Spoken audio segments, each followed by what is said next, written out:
In digital banking, you can move money to and from external accounts.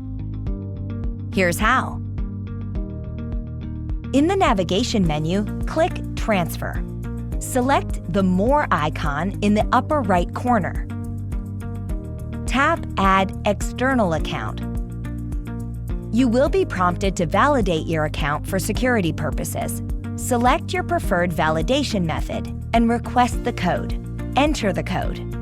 Next, choose which external account verification process you prefer.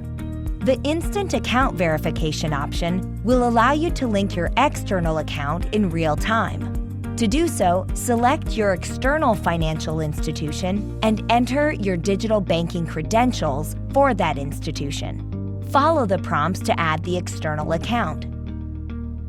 The Enter Manually Verification option will allow you to verify your external account via small deposits.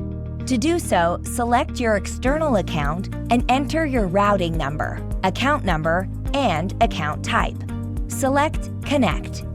Next, wait for 2 small trial deposits to appear in your external account. They can take up to 3 business days to show up. Once the deposits appear, log in to Sparrow's digital banking. Select Transfers. Tap External Accounts. Click on the pending external account. Select Verify Account to enter the deposit amounts.